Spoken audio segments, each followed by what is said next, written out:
Peckers and Pleasers. How are we doing today? Doing good. Woo, doing well. Hot. Hello. Welcome to our show Checkpoint, the show where we discuss and discern the current events of our most recent episode of Check Please. Today we are discussing Check Please episode 42.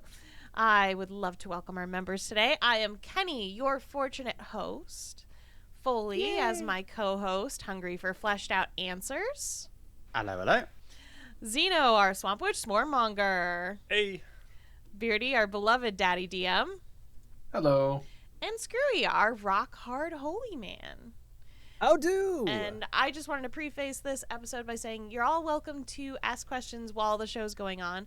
I also wanted to thank everyone for following us and supporting us, as we are now officially affiliates. So we have some emotes in the work and we're getting them to you. I think there's currently only one approved by Twitch, but there will be more soon, hopefully by the next time we stream. So thank you again, everyone, so much for supporting us. And Foaly, I'm gonna let you start this one out. Well, I think what we need to start out with was clearly the most important moment in the episode. I'm actually prepared to say the most important moment in the season, possibly in both runs, at both seasons of the campaign so far. Everything has been building up to it. The sandcastle moment.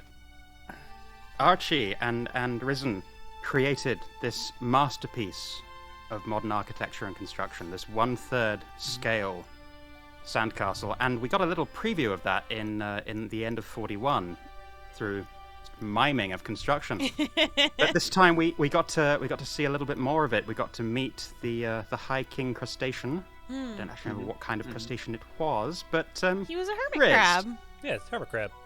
Can you talk to us about that? So pretty much Riz didn't really feel like they had a place at dinner anymore. They were kind of done with the conversation. And they didn't want to mess up Hummel and Petravian's time, so they're like, of course I'll spend time with Archie. He's all alone at the beach. That sucks. I've been alone at a beach before. I didn't like that. So, you know, I decided to spend time with Archie, and I was just thinking about all the possible ways that I would want a sandcastle to be built. It would definitely need a moat. You need to fill the moat with the ocean water, all that jazz. And I just thought of, like, the silliest things that I could for the area. Like, of course it would have hallways and such. And any other possibility of just... multiple defensive walls. Yeah, of course. And it has to be well-sustained and well-protected. No back escape, though, because obviously that's that. There is no a back hole in the door. defenses. No. Isn't having a escape an admit of weakness? Yeah. Yes, you're right. You're right. So Beardy, what were your thoughts on that scene, since you, of course, were portraying Archie in all of his childlike wonder and innocence and joy in those moments? Yeah, I think you pretty much hit the nail on the head there. I wanted Archie to be able to cut loose and have like a very childlike moment. And, you know, building a sandcastle is kind of one of those things that I think everybody who's ever been to a beach has experienced as a kid. And it was something that, you know, because Archie's very much a fan of engineering, since it's literally what has created him, you know, it made sense that that would be something that he would both do and be good at. And it also gives him a chance to experience a bit more camaraderie with Riz. Because between the, you know, like building snow people with Kurla and now a sandcastle with Riz, like making things together has sort of been Archie's way to bond in a lot of ways. And I love that as a recurring theme, especially when Archie is so often sort of the heavy hitter in combat, the destroyer. It's lovely when his creative side, Archie the his Destroyer. desire to build things, comes out. Archie the architect. Archie the architect? Archie the architect. Archie the architect. Archie the architect. Oh, I hate this. Yeah, Archie the You're architect. Yeah. Ugh. Oh, I like that. Yeah. So we got to meet a new royal, and that was fun. He didn't say much. Yeah. Just kind of lorded it over everyone else. Yeah. High King Hermie. Wiki King page Hermie. pending. But it was a pretty simple scene, and it allowed us to transition over to the boat, motherfuckers. Yes.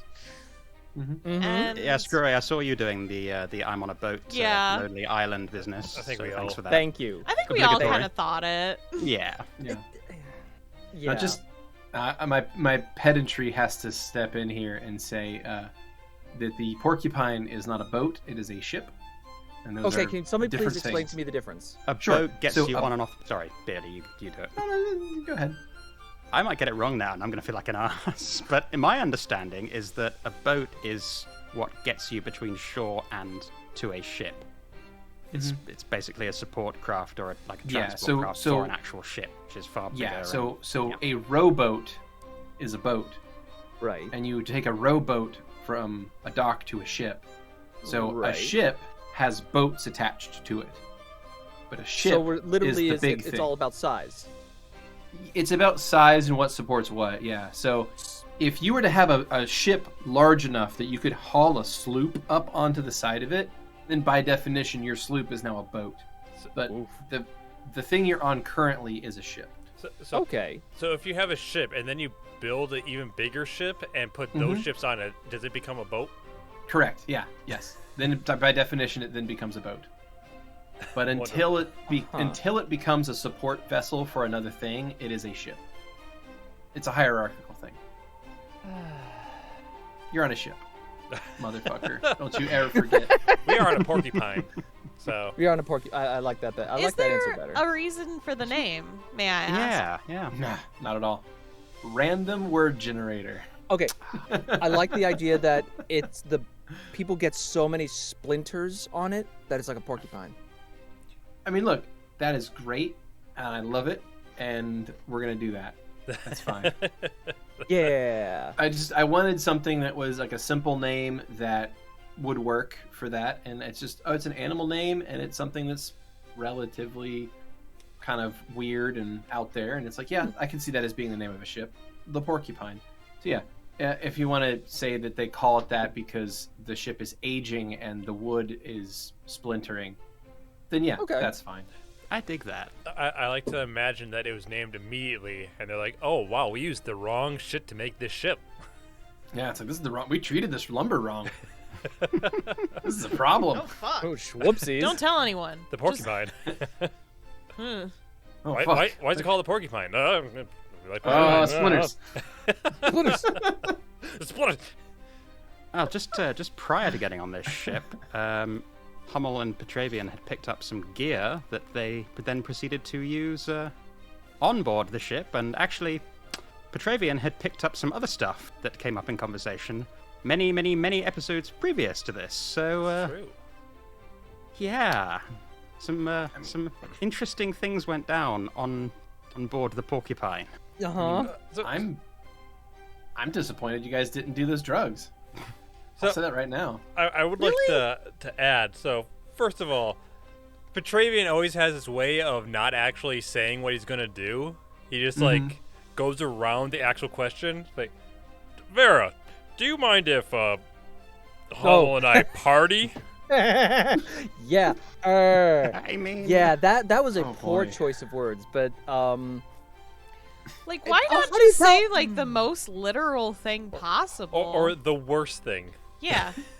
You could possibly get severely addicted to heroin. Mind if we use your body? Nah, it'd have been fine. Be like, See, What's but the then- chances? but also Petravian didn't know that it was essentially black tar You heroin. have been told by Curl. You've literally had a discussion on Black Lotus with Curla while we were No, in they Crota. just said it was fun. That it was like the swirls and everything. I think Curler's reaction to it afterwards, though, Did- in the conversation that they had with Petravian. Yeah, they I had don't- like a conversation. You Yeah, two but had it a was all the positives about it. It was all the fun aspects of it. No. If that's what Petravian took away from that conversation, with Curler admitting a fear of becoming dependent on it and enjoying it way too much and how dangerous that was, then I love Petravian this. may have missed the point slightly. No, I was still considering it because, like, I think it would have been fun, Look. but it's like I don't think Hummel could have been comfortable enough doing that while not in their own body. Which absolutely makes sense. And also, they didn't want Petravian Outside, to get hit looking by it at, too. I absolutely agree. Looking outside at it, absolutely. In his mind, in Petra's mindset, it's Well, I paid. This was extra money, so it must be extra fun. Also, I think Sure. that's what Hummel did before the Hive, and the Hive kind of got them off of it. I like that. That's some good lore. I like that. Now, I think what as a moment it worked really well for Petravian and for Hummel. Go ahead, Beardy. Sorry. I think it was a bit of a missed opportunity because I mean you guys should have tried it because I mean what's the likelihood that Xeno would have rolled really badly? I mean come on, I'm sure the chances of that are like minuscule, right? First of all, I like how you're like, you guys have such a high fortitude. It's like not going to it happen. should be fine. And I look at it, it's you'll like be fine. +9. Are you Yeah. kidding me? That's nothing. Yeah. Anymore. fine. Like at this high level, it's nothing. So at most, I'm going to roll a 13. So I'm so sorry, Xeno. Hey, you did roll a 17 on that that was session. nice. Yeah, That was nice. it was surprising. I think was that Yeah. for fishing? I think it was, yeah. Yeah, that was Yeah. really Because you got like a good. 30 something on your fishing. Yeah, I'm because you're sad playing because- with Hummel. Yeah. See, I rolled really well. I got a 19, but I have no modifiers in it, so it was just Yeah. a straight 19. And I'm Hummel- kind of sad. Hummel is part ranger, so Yeah, So, they have like a plus that's like an 21 or extra something. boost. Yeah, a lot of bonus to survival. I do love the sort of the dichotomy there of we could do serious hard drugs or we could go fishing. Yeah, I mean I that's mean, let's obviously go the fishing. binary, right? You're gonna be spending a lot of money either way. It's true. Ah. $50 for a license, over $300 for a hit. No, as a son of somebody who spends a lot of money on fishing, it's yes. Would those fishing rods have been able to catch swordfish? Is my question. No. No. No. The fishing lines they had were nowhere close to being able to catch a swordfish. So Besides, I'm- you wouldn't want to catch a swordfish in this setting anyway. They have actual swords. Like wait, parry, hold on. parry, Hold oh, on. parry. No, you're telling me that they actually have swords like attached to their heads. Yeah, why not? Like, It's a fantasy. Beardy is They only trade with the goofy when he seals. wants to be. They trade with the seals for them. Why not? Yeah, Selkies. sure. yeah. Ah. That's why the Anyway. aquatic races will use them as weapons. Well, we did catch a bunch of fish, which we were able to give to Risen, who made. Terrible fish spaghetti. Well, I don't know. wasn't terrible. You know what? Maybe when we all get together, we should all make our own Version. fish taco boy. spaghetti. This just gets more bastardized as time goes on. Worse and worse. Like, I'm 'cause good. first of all, fish tacos are delicious. They're wonderful. True. Very true. Fish, a lot of things Yeah, is amazing. So. like they are. Oh, love fish tacos. You have to have the right I do sauce. not though. actually. You haven't had any good sauce with fish tacos though. Okay, that's what everyone have a says. You gotta Okay. have this good sauce. I make mine with mango, so Actually, I do want to ask and display my ignorance of the topic, but I'm curious now and I want to learn something. So explain to me what it is about swordfish that requires a particularly high tensile strength of line or rigid rod, or They're what very is it? big and very strong swimmers. Fucking Okay. Buckets are strong. monsters. Yeah, they're So- very and they go strong straight swimmers. down. And They'll- they'll dive, and anything with insufficient tensile strength will just get snapped like nothing. My father Okay. is also a fisherman, so that's Yeah, why yeah. I doubt it. I pressed X to doubt on the fish. You have okay. to use a very specific kind of fishing line, or you'll never catch one. Gotcha. So that's why I was I like, learned something. Yay! Skrewy, are you sure this will catch a sword? Well, yeah, I spent 5 gold on it. Sure, I can. And I'm I mean, they over got here fucking like, store- I've fished. My father is a fisher. I'm X'd out. Like most And these lions swordfish will can't just literally- catch a largemouth bass half the time. Yeah, So. Mm.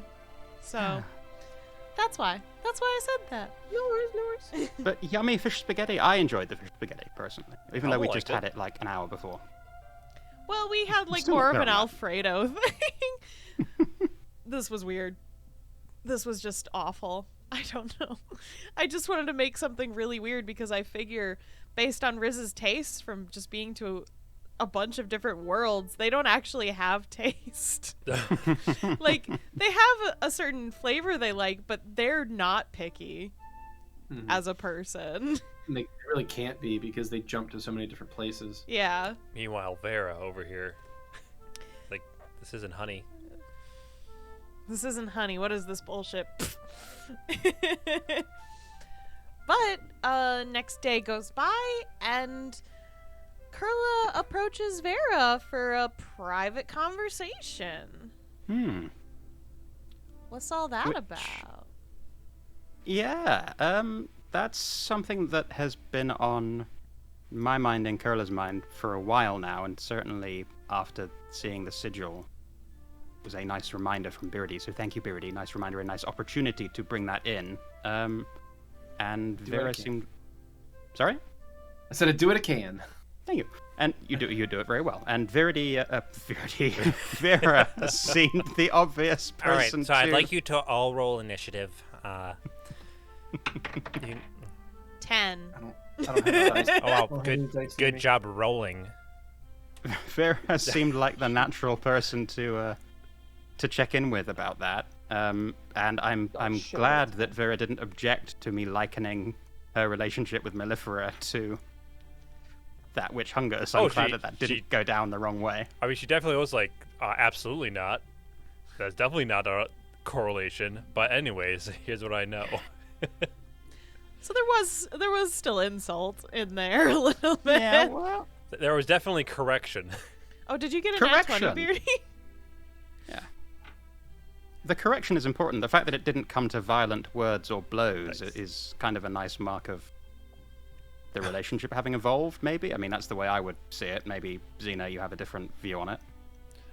I know. I only ever beat up Petravian, so I don't. Oh. Okay, everybody only beats a Petravian. I mean, I haven't Alright. beat you up since you became part of the hive. Risen so- hugged you the last like big interaction you guys had, so Very shut true. the fuck up. But no, yeah. So I was trying to go down all the ways that I know Vera knows how to get rid of divine energy from themselves, because they have like a bloodletting ritual that they'll perform if someone decides, or if someone is a parasite or decides they want to leave the hive, they'll perform a bloodletting ritual to basically put the blood that's infused with divine energy into the font so that it can return to Mellifera without the person actually dying. Hmm. So that's the first thing that I thought of. Blood magic. And then I talk about blood magic, and I hope that I did a good enough interpretation of what I thought blood magic was, because Yeah. so I hope that was good. I'm excited. 'Cause, yeah, Vera definitely knows more about blood magic than, say, your average person, just because of that interaction with having to like drain parasites and things like that. And like they know, because blood magic is incredibly powerful but incredibly dangerous, is what I Yeah. recall, which is Right. why Because you're essentially using your own life force to power the spell, and that's dangerous. yeah. What?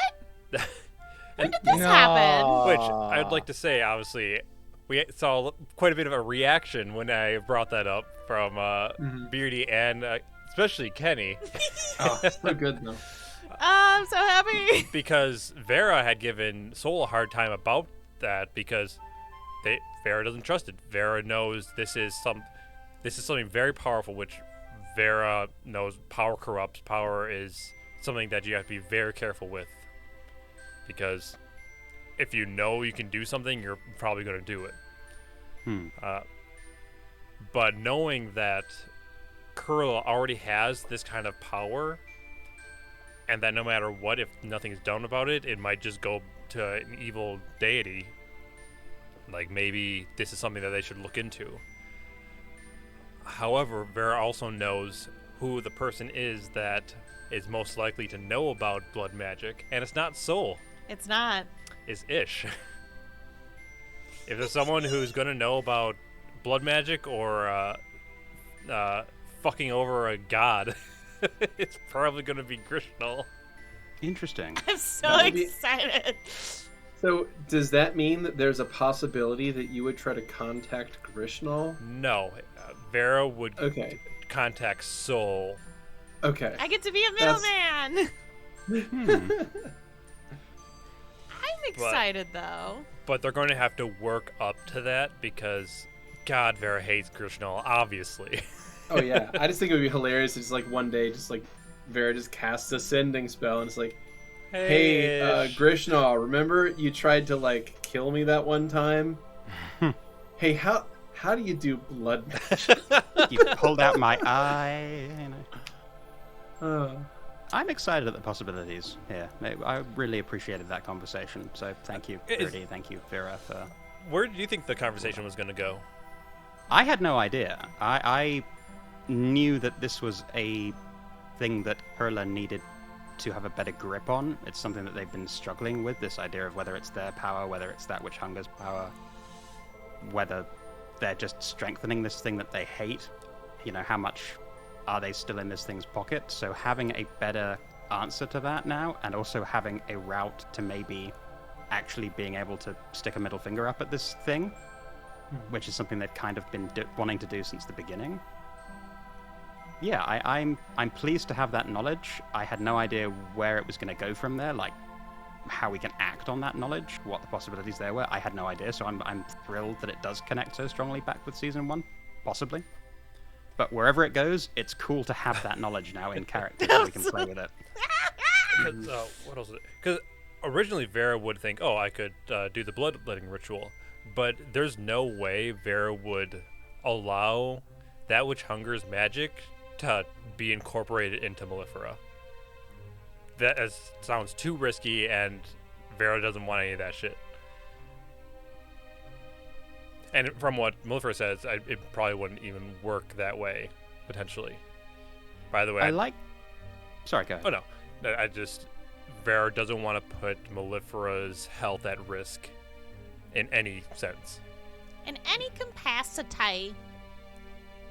I like that it's tying in with other threads, like stuff that came up with Levette and missing that connection and that power, and also just the idea of power in general and what we were doing earlier in the season with recovering the power from Set's Larder to power Mellifera back up. Just a lot of threads to do with the different types of godly power are coming together in really interesting ways. So it's kind of fun to get to tie in with that. Yeah, that's right. It's almost like that's the season's theme.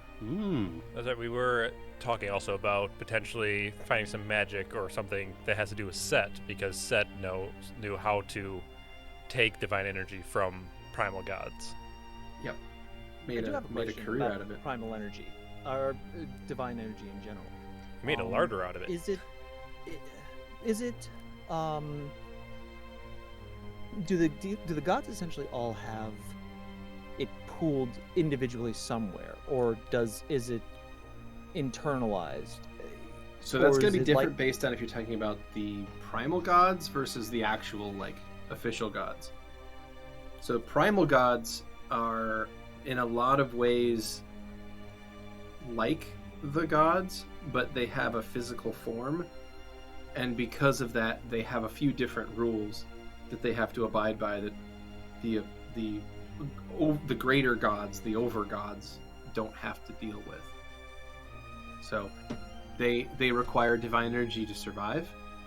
But they don't have to have people the stop vessel. They don't have to have the worshiping them. vessel like it stored in a vat somewhere. I mean, they can, yes. That's it. Normally they still.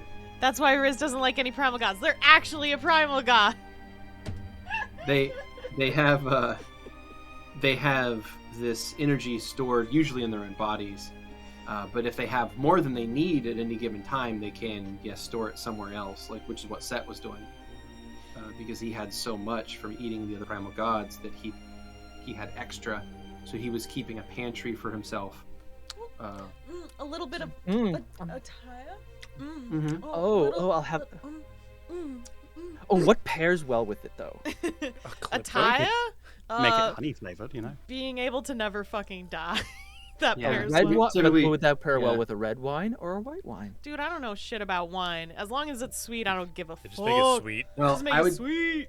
I would say in that case probably a white wine, since you would normally have that paired with poultry, and Ataya was a phoenix. So Rip Harpy probably. God. yeah, Oh. yeah, the deity that created the harpies, et by a giant snake. Smells right. Nom nom nom nom. Ah.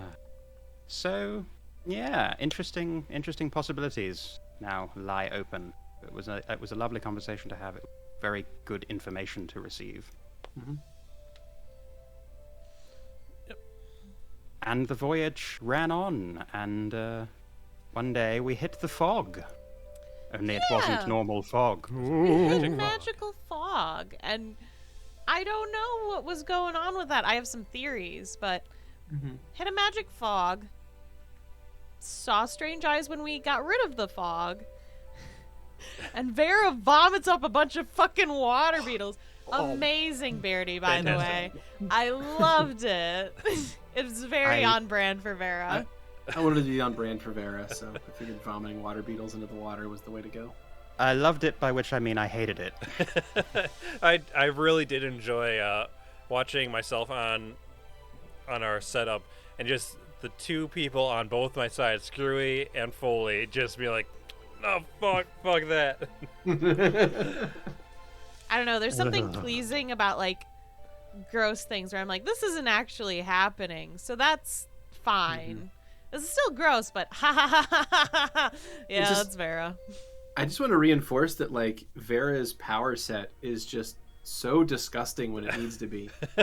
And like I don't want anyone to ever forget that if you ever met this person in real life, they would be the most like off-putting, It's like just horrifying. just horror show to be around, because it's just like you never know when they're just gonna like, I don't know, vomit up a swarm of bees or like tear a chunk out of themselves and have it turn into like army ants.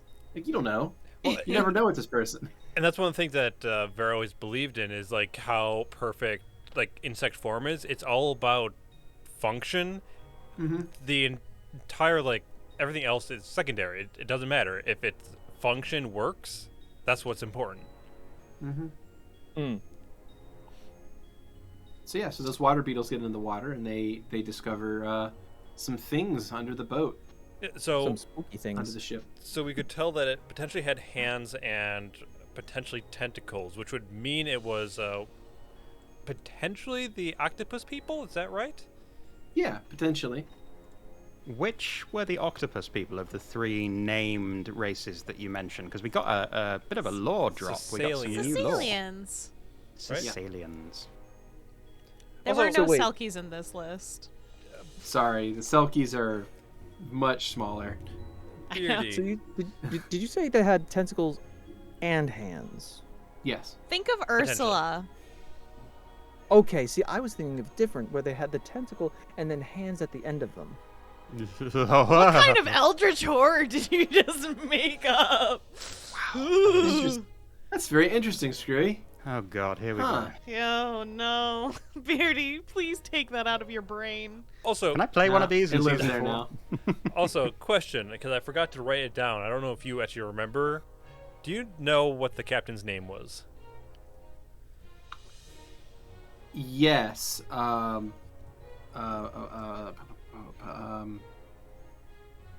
Plinius? Plinius?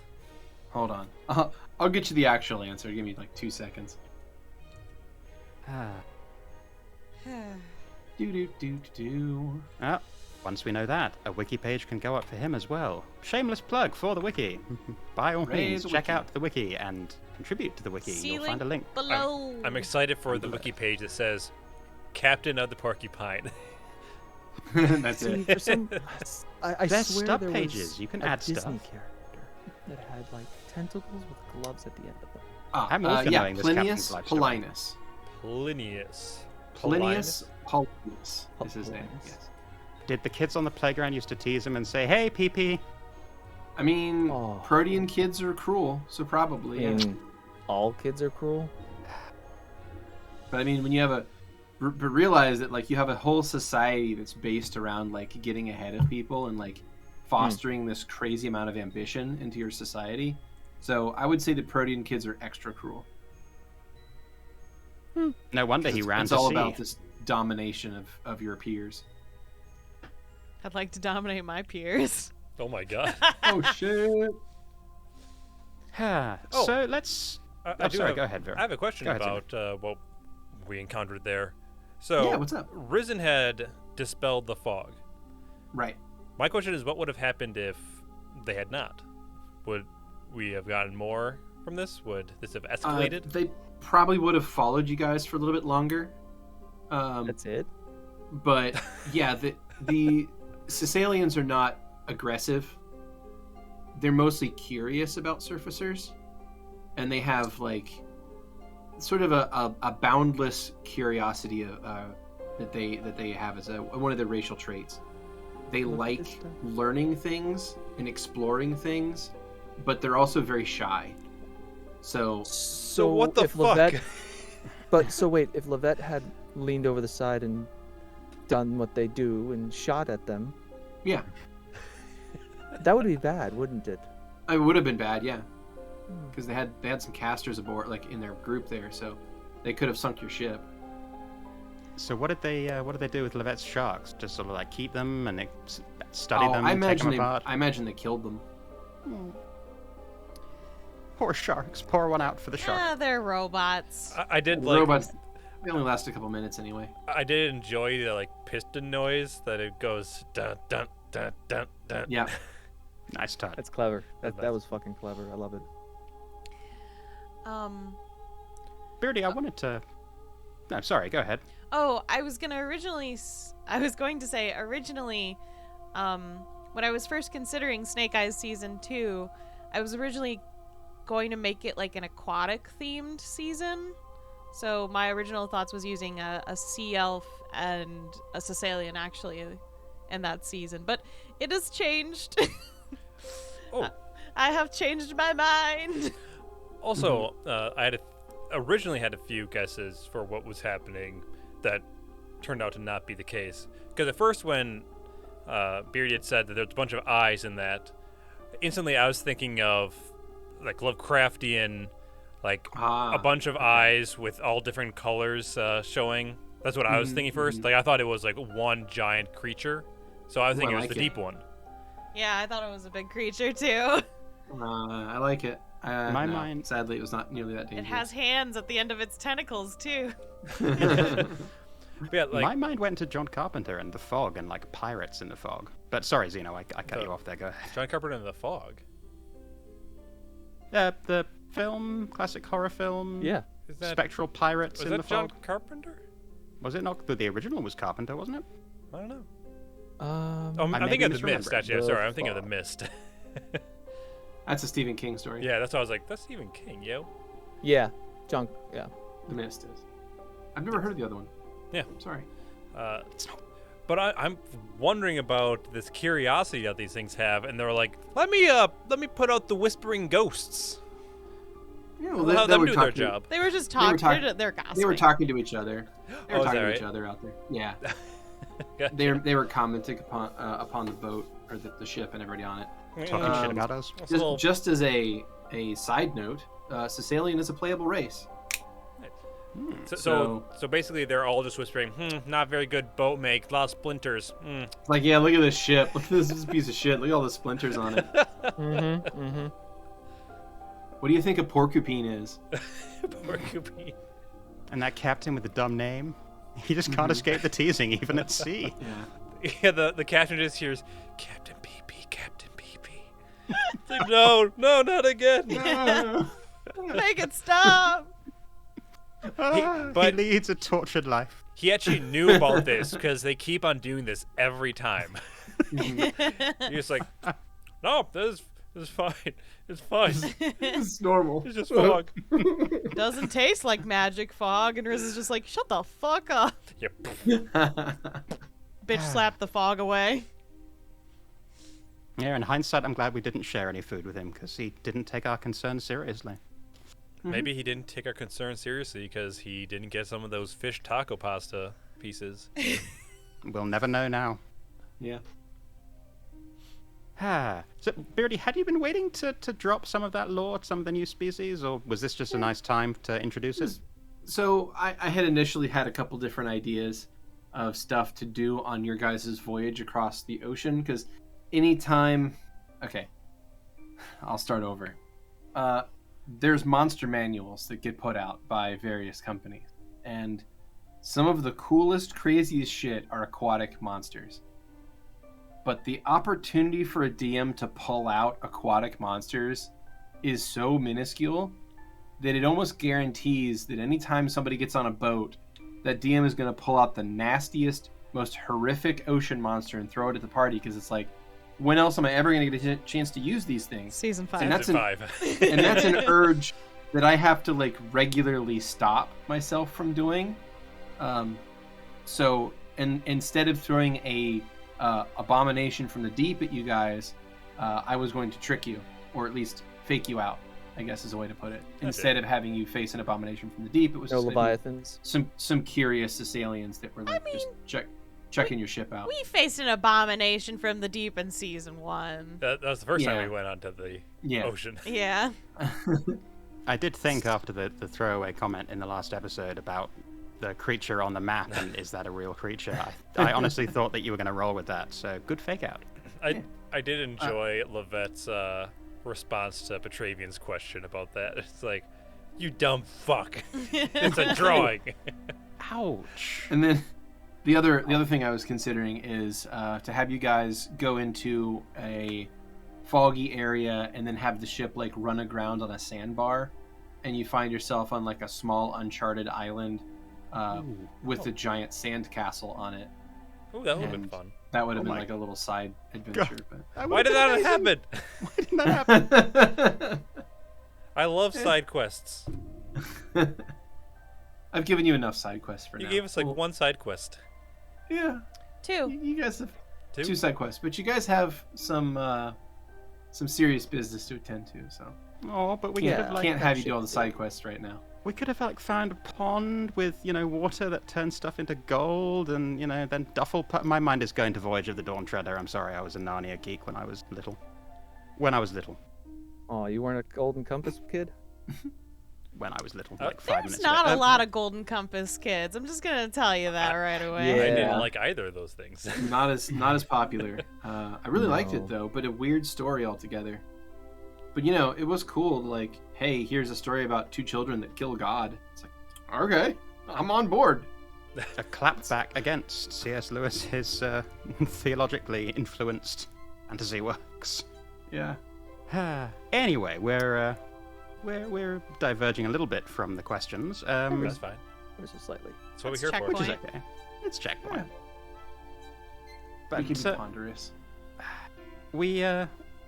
it led into an interesting conversation a little bit later between Levette and Riz. Unfortunately, we don't have the other half of that conversation here, but we can certainly get your reactions, Kenny, and everyone else's reactions to hearing that conversation. I felt like I fucked up the entire time. I'm not going to lie. I don't know. Like, I felt very off yesterday. I was like, am I efficiently Riz? I don't know at all.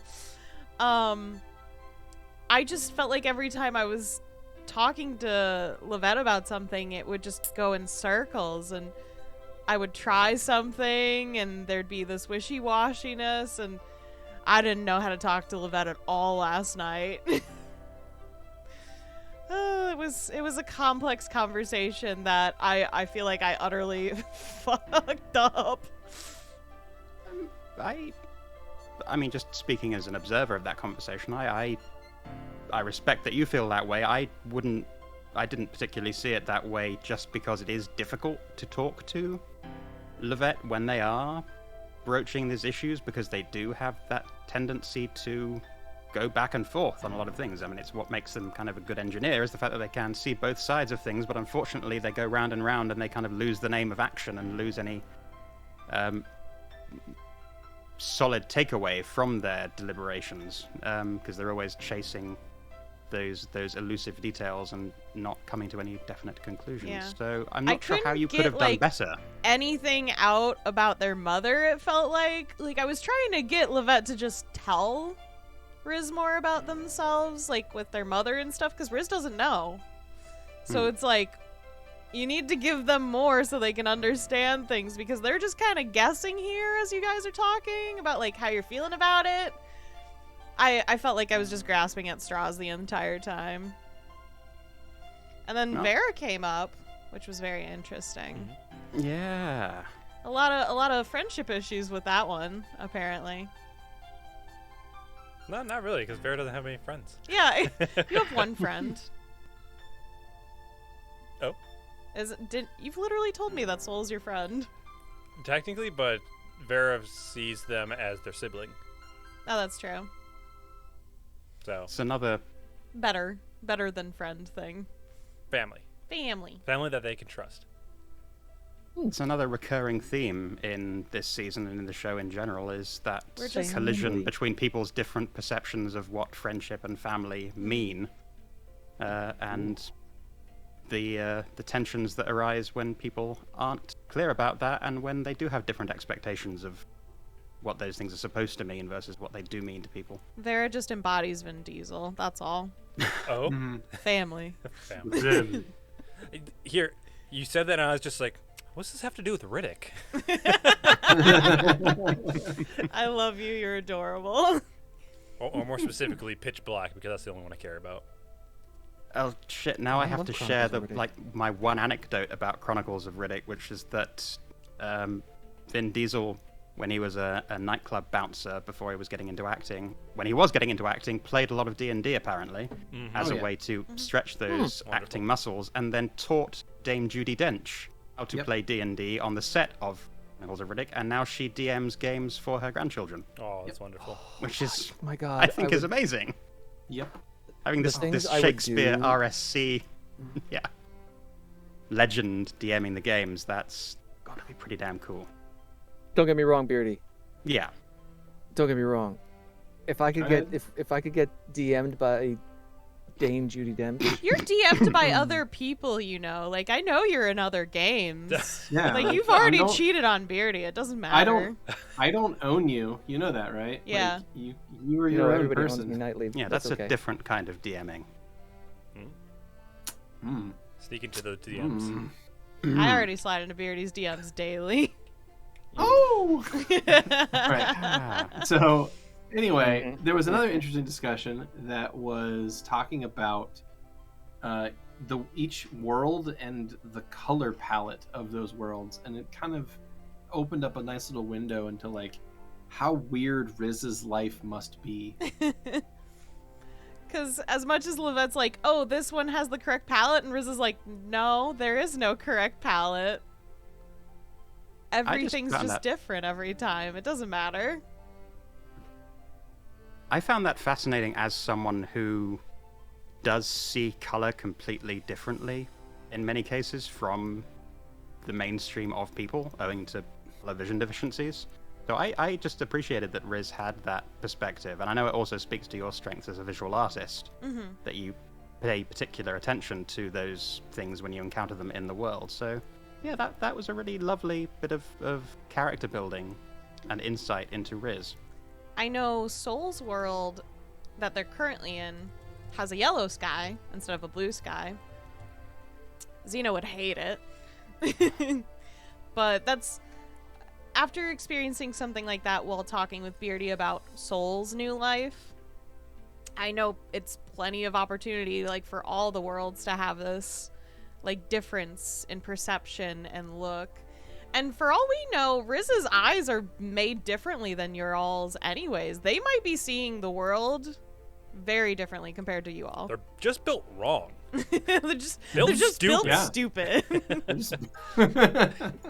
Well, the other aspect that came up in that conversation about how Riz does interact with the world differently was Riz sort of reminding Levette or explaining to Levette their unique relationship with time and manipulating time. We had that small vignette moment of the cork escaping the bottle and rewinding time as they do, and that we've learned a lot about Riz this season, just especially recently, in terms of how oddly they do see things. They conceptualize the decisions they make in a far broader perspective, because they're able to kind of see the possible outcomes. They have that ability to rewind time and adjust outcomes. They see a wider range of colors, including that little pun about ultraviolet. Thank you for that, Skrewy. Keni, thoughts on how Riz is developing and how much has been coming out about them recently? Any new theories about where we might be heading with Riz's backstory, their mystery? So here's the thing. I try not to make too many assumptions about what the possibility could be, because there's a chance that I would be disappointed by it if it's not one that I really like, right? So that's why I throw out some really random, like, outlandish shit, because I'm like, haha, wouldn't that be funny if this happens? If it does land on that, I will scream because I think it's hilarious. But I have no set in stone, like, idea about when anything's going on with, like, who Riz is before they started remembering.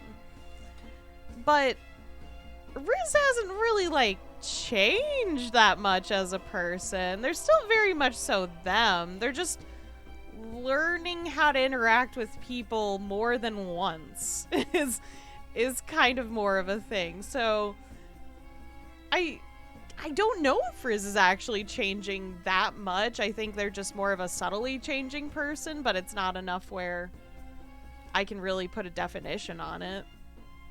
Their horse does seem to be changing, however, and possibly not for the better. Were you alarmed by the horse's behavior?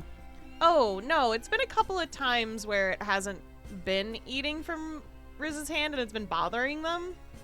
Because at the beginning of the season, it was fine. And just lately, it seems to be getting worse and worse. And it's really bothering them and me. Yeah, what do you do when your personal transportation rip in space-time, I have an angry god, is off its feed? That's tricky to navigate. I'm curious if Petravian caught the desperation in Riz's voice when they were trying to explain that this horse has to continue on in some way. Player, yes. Petra is like, I mean, it's like,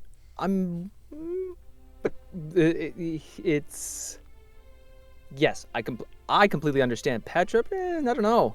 He doesn't necessarily understand the importance of the horse. It's just a horse. I mean, we see that it's not just a horse, but great, get rid of it. It's a huge gaping hole in reality. Yes, we know that yes, Petra knows that it is important to Riz, but it's a gaping hole in reality, and the quicker that is closed. He knows why it's important, though. And Riz has tried explaining a couple of times to you guys, but it always kind of, the conversation almost, a lot of times when Riz is trying to tell you guys about themselves, always divulges into something comical, or the conversation gets swept away.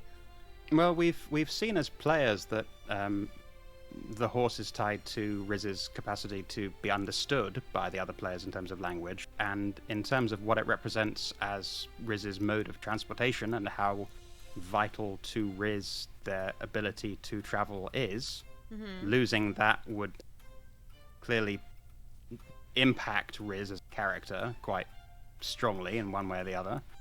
Keni, you're looking as if I'm missing something obvious here, so by all means chime in. That's not the reason why it's important, though. Okay. I mean, do you want to enlighten us? Those are helpful things. Well, they've talked about their first horse. I've talked about it a couple of times where those memories were so important that they had to give that up in Marcus's little monastery tomb shit. It's the very much so fact that it's the very last strain connection Riz has to their first horse. That's why it's important. My question then is, have they just got progressively dumber? Yes, I've told you this multiple times. So has Riz, actually. Riz keeps saying Just get- they just get stupider. See, I thought that was like just an offhand kind of comment, not a Wait, literal how much thing. of the stuff that Riz says do you guys just take as an offhand comment? I mean, as a player or as a character? As a character. As a character, it's like most, except for when they are like they stop, and like there, it's most of what Petra hears is Riz being Riz, but when they stop and make a point to address, it's like, oh, okay, I should. It's like, Riz oh, normally doesn't lie. didn't say they didn't lie. Just it. No, was, I mean anything that's a offhand comment. It's probably not a lie or like a joke, even if they're saying it jokingly. I don't know. Riz says a lot of sarcastic shit. Yeah, they're very sarcastic, but they do that kind of. Think of it as a way of like morbid humor. They're like, well, there's some tragedy to my past, but whatever. Haha, it's trauma funny response? now. What? Sounds like a trauma response. I don't know if that's the case. No. They're just been traveling for a long time alone. They don't know how to fucking talk to people. Oh, okay. No, so I mean, they know yeah, how to but sell when, shit. As it pertains to the horse, yeah. Petra thought it was just a. Oh, they just keep getting dumber and dumber, kind of. They've tried to explain to you guys multiple times, but they get interrupted a lot. I'm sorry. No, it's the same with the color conversation. Riz was actually gonna go into it a bit more, but they kept getting interrupted, so I was like, Riz will always throw away a conversation if they keep getting interrupted. Was it interrupted, or was it like just trying to keep no silence? That's the other issue, though, with us trying to make sure there's no like dead time. I don't think with the color conversation it was going to be, but I don't know. I thought that it was because it seemed like it was Levette being like, hey, oh yeah, that's an interesting concept.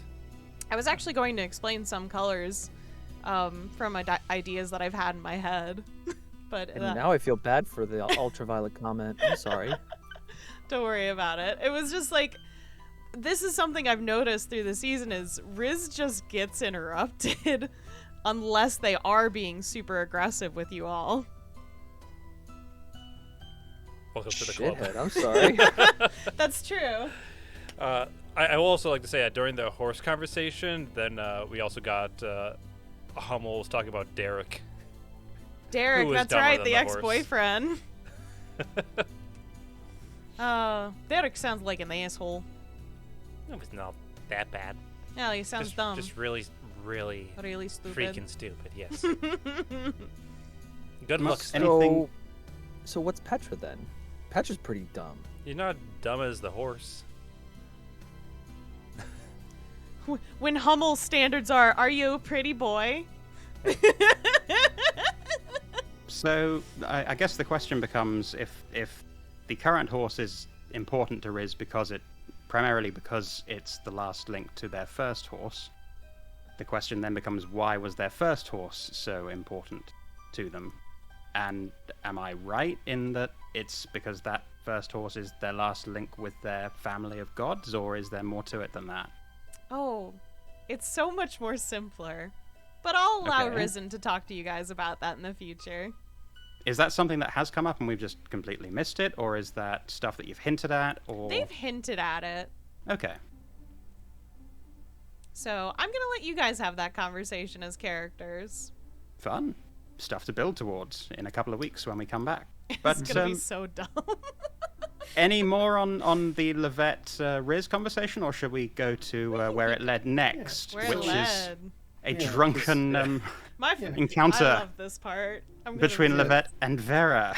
Yeah, during that conversation, Levette was pounding back the rum, so by the time that finished, Levette was pretty messed up and went out to kind of talk to / Yell I at don't know. Vera. Yell at Vera. Yeah. Why aren't we friends? That was good. Thank you. Nicely done. Yeah, that was an interesting conversation because Vera trusts Levette enough, and that's a lot more than you can say for most people in Vera's life that aren't part of the Hive. But it's hard to talk about friendship as Vera because Vera doesn't think about friendships really. And what she would consider a friend, I don't even think a normal person would consider a friend. It's like a step down from what someone would think as a friend. It's like, oh yeah, I trust. It'd be like an acquaintance, as a friend. Like a distinction between being on friendly terms with someone and being a friend. Yeah, because Vera just has so many trust issues that are just from their past. She doesn't really make friendships, really. She can't get herself to be that comfortable with someone because how can she if she can't trust them? So even with her saying, yeah, well, I think you're my friend, it's like I don't fucking know. Vera has too many traumas to really figure that shit out, I'm guessing. It's a specific series of traumas that kind of just led it in and on itself. Not only that, but she was basically raised fairly for a long period at some point, like away from civilization. So not only did she have some specific traumas, but then she had a significant portion of her life where she was straight up disconnected from most of society. So, it's Does Vera? What's up? Sorry, go ahead. Finish your thought. No, That's it. Good. Go. Does Vera not confront their traumas, and by just keeping busy, and if they stop to think, do they just avoid that? Because I do that. Oh, of course. Vera tries to put any issues that she has on the back end and just think this is my problem. This isn't something that's helpful to me doing my job, which is to help my family and the Hive. Putting everybody else first, essentially. As best they can, yeah. Well, everyone being the Hive. And Melly. what could be a better... Sorry, go ahead. Oh, no, that's it. I was just going to say, and what could be a better distraction from one's personal traumas than the impending end of the world? True. The apocalyptic stakes that we're all trying to handle. Can't deal with personally growing if I'm just too busy to do that. Woo! Yes. 23 Skidoo. I guess it kind of came up in sort of wink, wink, nudge, nudge fashion between Riz and Travian. This idea that at some point we're still going to try and make it, or they're still going to try and make it to... I'm blanking on the name of the darn... It starts with a B. If only it was on the Burgos? wiki. Burgos, yes. I nearly said Purgos, and that's somewhere else. That's right. Burgos, yes. I'm just wondering if that's still going to happen. I really hope it's going to happen, because obviously we've been waiting 2 seasons for Vera's backstory to come out, but... Vera did have a point, which Riz wholeheartedly agrees with. There's kind of the end of the world happening, so as much as they have a personal want to do this, they're also like, my need of not having a world end is more important. I did enjoy where we're right next to Pollyanna, and they're like, let's how about we go to Burgos though? Whoa, that was Levette starting that shit. I do find it very interesting that while we were there, Kurilla was just kind of avoiding doing a thing instead of just kind of going to the grave like they said they were planning on from the beginning. Which they seemed very gung-ho about when they first talked about it. Well, they had that voyage to kind of cool them off, in terms of their excitement and enthusiasm and euphoria for that, such that by the time they got to the coast, suddenly the reality had set in of what they were about to try to do. And yeah, I think that froze them up a little bit. As a player, I feel bad because it slowed things down a little bit. But I think it was in keeping with their character that they really had to will themselves those last few steps. But at the same time, they weren't, asking for literal hand-holding. They did manage to take those steps on their own to a certain extent. So I was glad to make it to Palayana and to have those next moments. And we got to see Baren again. Vera got to check in with there. What is Baren to Vera? Just going back to the conversation, not a friend, but family, right? Hivekin. Yep. Okay. I do have questions for Baren in the next. Who? Baren. Bahrain? Bahrain. Is it Bahrain or It's technically Bahrain. Oh, Bahrain. Bahrain. I will make sure to throw some phlegm into that. Everybody's favorite and yellow tiefling. Wait a minute! Excuse me? You take that motherfucking bag right now. Hey, Pringle. Except for Mephistopheles. Yes. And Petra does have a question for them. All right. And I will leave it there for until. Make sure to write that down. Yeah. For make sure 3 weeks. Oh, I know. I have it. Okay. Nice. Will you remember to check it during game? We have 2 weeks before our next game. Really, 2 weeks? Yeah, we have 2 weeks off. Oh shit! weeks Yeah, that's right. Okay. Hell yeah. Okay. Fucking Wow. excuse me. What does that mean? What does the hell yeah Oh, mean? thank God! No, not hell yeah. Like Oh, thank Christ, we don't have a game for 2 weeks.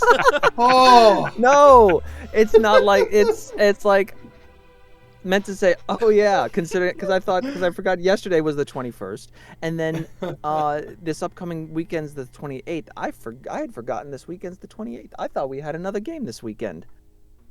This upcoming week. No.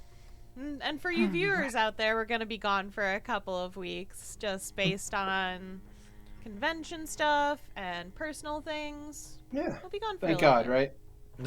Thank God, Only a little bit. apparently. No, only a little bit gone. I move heavens and earth to try to make sure to get to those games. You do, and we appreciate the commitment, Skrewy. But yeah, Palayana again. I love seeing my art for Baren because I tried to make him a very attractive person as best I could, but with a very punchable face. And every time I see him, I'm like, man, I wish Soul could have met this guy. So they could have been jealous of him. Why does Vera think you're a friend? Well, Vera's my friend, okay? I don't Now care that that you you say it, knew now I her can first. So. And just Baron's just very polite. Just Yeah, says, like, it would just choose Paladin. infuriate Soul more. How did I not notice this design idea? It's holy shit. He's pretty but has a fun punchable face. I think He's perfect. I think the character references it was like Dante was one of them. Mm-hmm. A bunch of people. I think the guy from Evil Within, where he has a bunch of people with stubbled beards. Dante, Yeah. like Dante's Inferno? Kind of. Devil May DMC. Cry Okay. technically takes that story, but in a weird way. But yes, who does in fact have a very punchable face, might I add. So, it works. But I really wanted to make him look like he had a punchable face, because all I could think was, man, Soul would hate this guy. And he'd be nice and wonderful and kind, and Soul would just despise him. Shades of Very Biff. like, It's like no, Biff. keep your hands off. This one's mine. It's my best friend, not yours. I don't care if you knew her first, bitch. And there's that teenage attitude towards friendship again. Not only that, but in I believe in the document, Bahrain at one point had a crush on Vera. That's true. But yep, One that went tragically unrequited, one would assume, because of Vera's yes, issues that you mentioned regarding trust and relationships. due to being ace. Yeah, Vera's just ace. It has nothing to do with the trauma. Fair enough. I mean, like I said, I think Vera's aromantic ace nature is based on their trauma and stuff. Like, it's something that it became. It wasn't genetic in that aspect. I think they grew into that aspect of their romantic life. I think that if their life had gone normally, maybe she would have actually had feelings for people. You think she would have been Interesting. romantic, but maybe not sexual? Yes, I believe so. Okay. It's very hard for me to consider Vera even possibly a sexual character. Yeah. Yeah, I'm just like, nah, that ain't her. Which is exactly So, why with Hummel's that- such an interesting character, because it sort of subverts the whole situation that Vera has set up. That was the point of Hummel, in a way. It's like, oh, you guys all get your horny episodes. Ah, Y'all get your hot spring episodes. yes. And now you do too. And apparently you hate it while it's happening That's half true. the time. It's easier for me to play Vera, to be honest. I'm better at playing bad characters. Wait, Is it are you more better fun for playing you as characters well who to- are bad or bad characters? It's the same picture. That's the same picture. That is not the same picture. There are bad characters and there are characters who are bad. You said it was easier, Xeno. Does that also make it more fun for you, or Oh, definitely. okay? Because I can easily think of stories. I can easily think of outcomes and stuff for this character if I'm like, oh, this is something I'm used to. And also, it's just fun playing people who do evil things. It's fun. Yeah. So that takes us on to the end of the episode, and nothing else important happened. The end. Nope, nothing whatsoever. Hardy har har. Kurla gets to talk to Ghosty Sister. Best part of the episode. Yeah. I was actually very interested because has Kurla never come out to their sister as being non-binary? They had, yes. Okay, because Kurla was referring to themselves as sisters, so I was actually very surprised. And It's just something. curious. It's something that probably isn't going to come up within the show, so it's something I can speak to backstory wise, and something I talked to Beardy about. At least in my mind, so that makes it canon. Verla was the first person that Kurla came out to, and the first to kind of accept them when they were in that sort of exploratory phase of their identity. But prior to that, Kurla had kind of been, the big sister. And in that moment, Kurla was very much connecting with the person that they were, I think, when they first met Verla, when they first met their little sister and grew up with her prior to any of their gender exploration. Okay. So it was kind of falling into that mode despite themselves, not the person that they understand them to be now, not the person that they understood themselves to be towards the end of their relationship with their sister, but the person that they were at the very beginning of it. That was what was in their mind. So yeah, I very consciously brought in that idea of being the big sister. Okay. I was curious because I was like, oh, these are new for Kurla to be saying. I was having tonal whiplash almost in the moment, so I wasn't sure what was happening. And I was like, are you not out to your sibling? What's going on? It's interesting because I had never considered that being a possible interpretation of me doing that, so thank you for bringing that up. No, it was just Curler relating to the first way they had related to their little sister, like the earliest way, even if that wasn't the way that is now kind of truest to them. It's just the way that their mind went in that moment. Okay. I was very curious on that aspect. I also thought it was really cool. Well, actually, I do have some questions for you. When Verla kept saying, "I've been with you this whole time," did you as a player understand that, or were you not catching on at first? Because it didn't seem like Curla understood. Curla didn't understand. I, as a player, had an idea of what that could possibly entail, and so on and so forth, and maybe I should have been doing more perception rolls this whole time. Especially given that Riz, a while back, had asked if Curla had ever, tried talking to their sister. Beyond that one time, the last time they were in Paliana, the answer had been no, and what had been keeping them from doing so was the shame over the way things ended. And I think it's very difficult for Curla to conceptualize the idea that their sister had been with them the whole time. Because I think that there was kind of a hope that actually they were at peace, that they'd moved on. Mm-hmm. And also kind of shame over, oh God, if they've been with me this whole time, then they've seen the worst things that I've done, and so on and so forth. So I think they were kind of rejecting that idea as a character. So yeah, it's a character versus player. Okay. I was curious because I was like, instance. I can't tell between you and Curla what information is getting missed here. I am curious why Curla was refusing to play hide and seek, though, and I'm guessing it's just fear of that she might disappear if the game started. Yes. Okay. Very much so. They don't want to be hiding from their sister in this moment.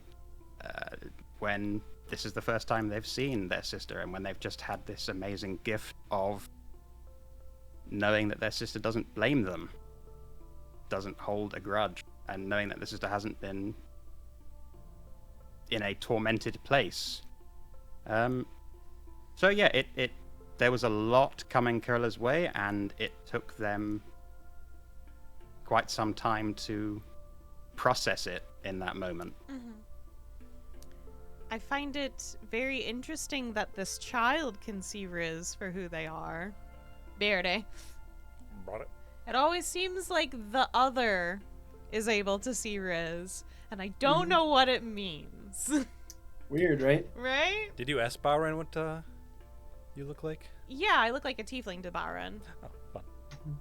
I like that she likes you. I like that she sort of likes everyone. Why.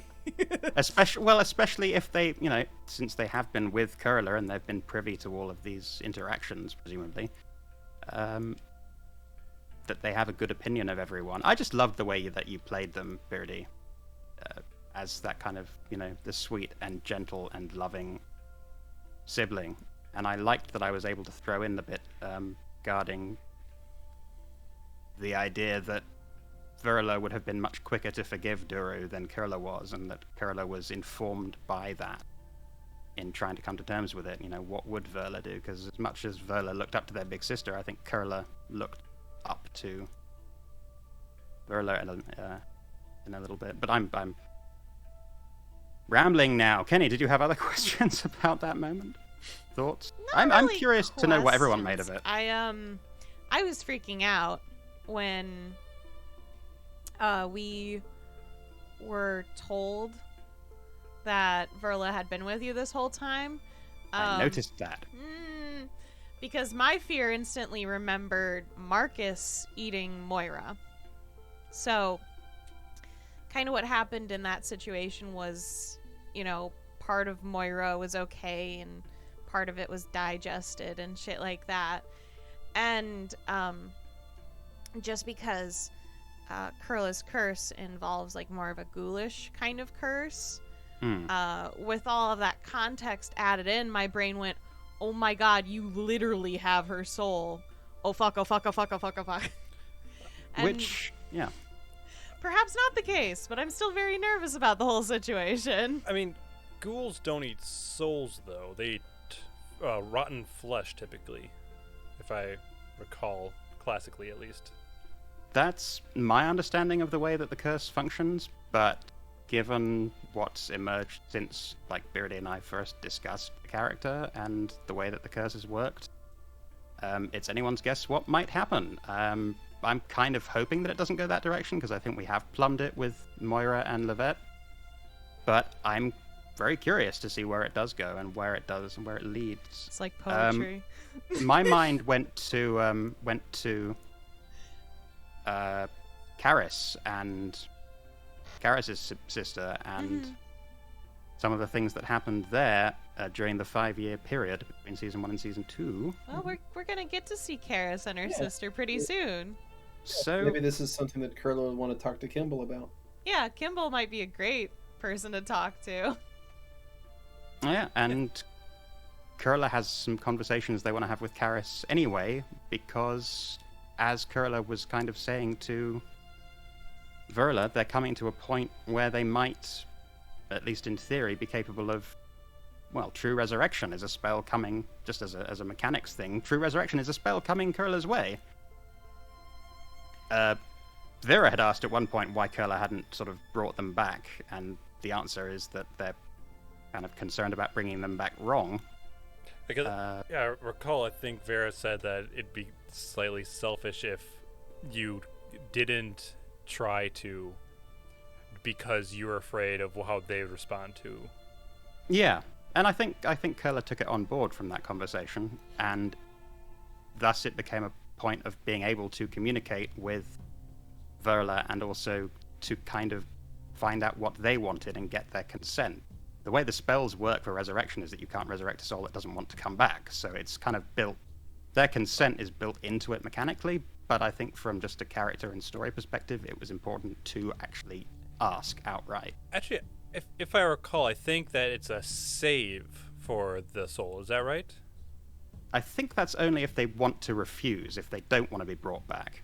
Yeah, that's what I'm saying, is that if they don't want to get back, they can still be brought back if they fail that check. Is that right? Beardy? Beardy? No. No? Okay. I believe consent's baked in. Yeah. Okay. They straight up, they have the choice as to whether or not they come back. Is that, do you think that was put in so that the DM can be like, no, this character shouldn't be here? I mean, largely, but I think a lot of it has to do with not being able to, like, say, oh, we want to pull this villain back so we can kill them again, or we want to be able to, like, take this ancient hero from the past and, like, force them to help us in this fight, shit like that. Just go and in they necromancy fan. Right, and they want to be able to, like, say, like, well, the soul doesn't want to come back, like, it's done, they're retired. What the fuck is other games? Other games are scary. But yeah, just the idea that the soul learns, like, when a spell is cast like that, they see the alignment of the caster and they might know their name and they're like, no, I don't want to go back. Nah, fam. I'm good. No, I'm good. So there's a lot kind of informing what path Curler takes with that. You've also got, what are Duru and Samael going to make of this? What are the ethics of this, especially given, is it going to be, fruit of a poisoned tree when Curler is drawing all of this power from that which hungers? Does that have ramifications and implications for how they're using their magic? And, there are a lot of considerations. It's not just, oh, cool, I have enough diamond dust now, and I'm level 18, so here comes my sister again. I like that it's much more grounded in the reality of the characters than just the mechanics. I'm in no hurry to bring them back because I think there are still a lot of issues that need to be resolved first, and I don't think it would work in terms of the development of the characters at this point. And Beardy, I mean, if I'm wrong there and I should be bringing them back now, by all means tell me.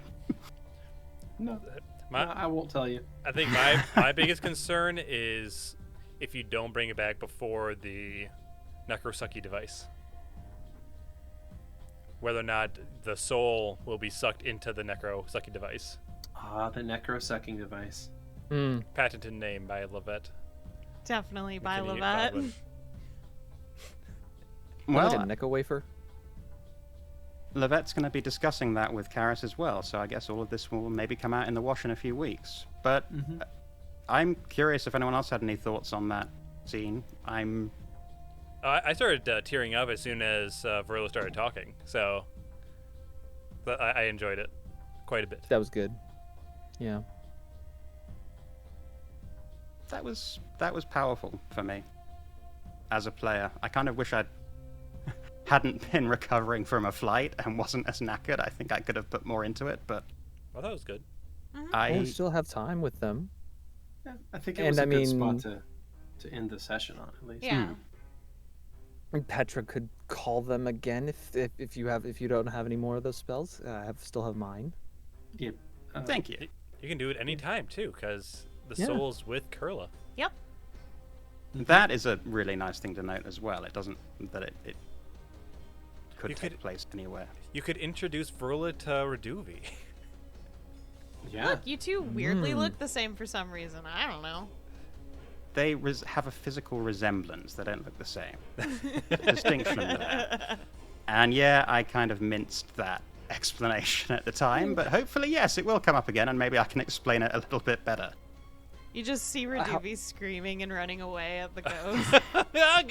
No, it would be like, not a ghost. it's Mr. Chompers. He eats ghosts. Oh shit! Oh shit! And he It does. actually gets sucked in.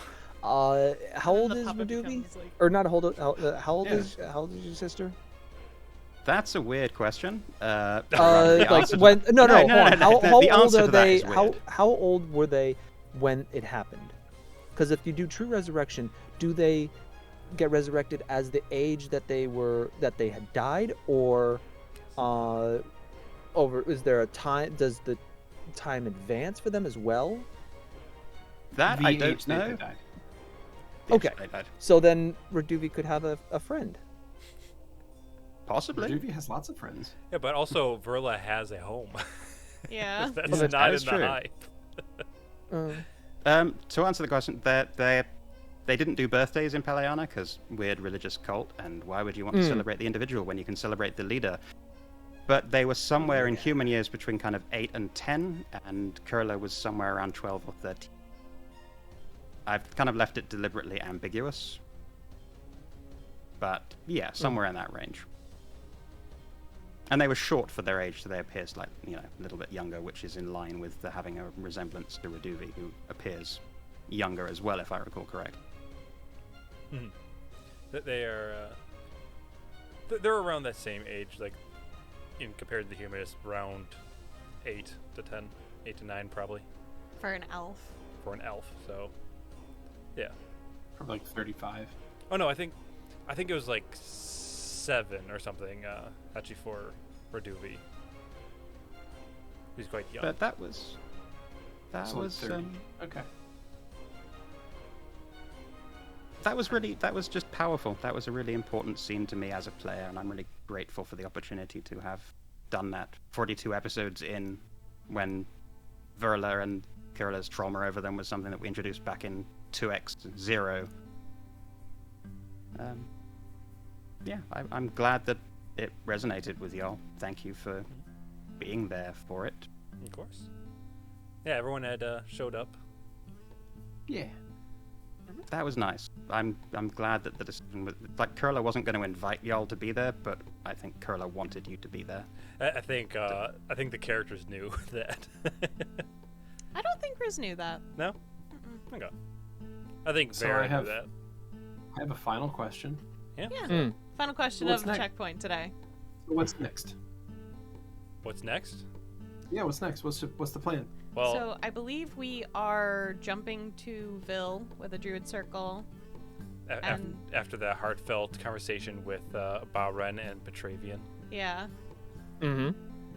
And then we're going to see Karis.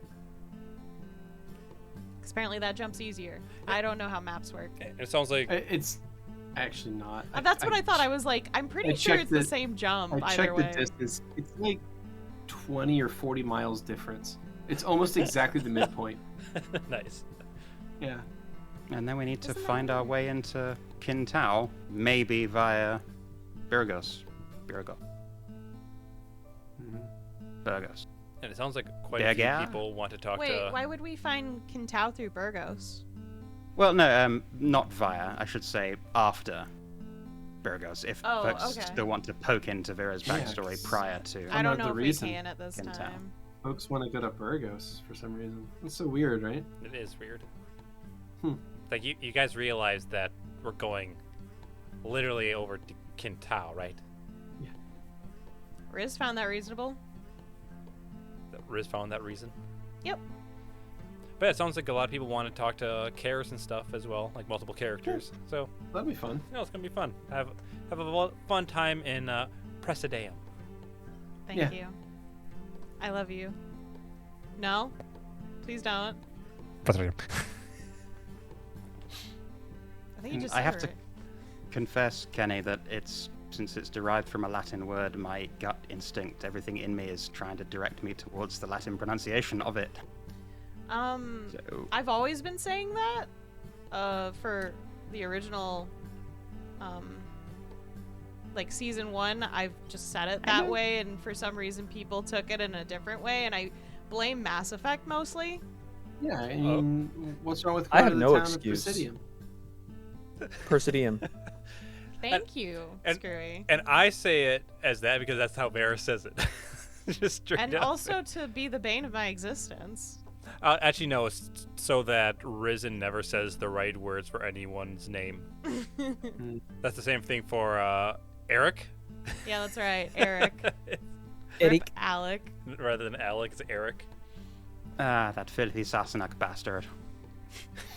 Does that translate the same if there's no... Is Sassenach a place? What Sassenach does is the word mean? Sassenach is just a nasty Celtic term for an English an English person. So It isn't a place. if it Yeah. Wait, Scottish or Irish? It's in both. It's Gaelic, so it's in Gaelic, Scots Gaelic okay. and Irish Gaelic. So both the gnomes and the wood elves fucking hate the Darahemish. Is that where the Hamish? term comes from? I don't know how it maps into the real world. I'm just curious. Like I hear it once in a while and I'm like, what would that mean in our context though? I don't know. I dropped it because I thought there was some humor to be found in an English person doing a bad Irish accent, calling an English-coded character played by an American Who was a not Sassenach using bastard. an English accent. who's not using an English accent, a Sassenach bastard. I just thought there were so many layers there that it was kind of fun. I think But it's in very terms of- funny hearing the original recording of Alec first being there and having Beardy attempt for like 1 second to do an accent. And he's like, "Fuck it, this isn't working." No, Also, I do. there's no way I'm doing that properly. Also, I do enjoy the term English coded. I mean, the Lich Queen, which is becoming more and more a reflection of actual reality, but Like visually or yes. Gotti. And with that, I think that's all we have for Checkpoint tonight. So we will not see you for a couple of weeks. We will be back on the 11th for our next game. I will try to bring in another unreleased episode in the middle there so that you're not like thriving for content while we're gone. But other than that, thank you all so much for rolling with us. And we'll see you all next time. Bye. Bye.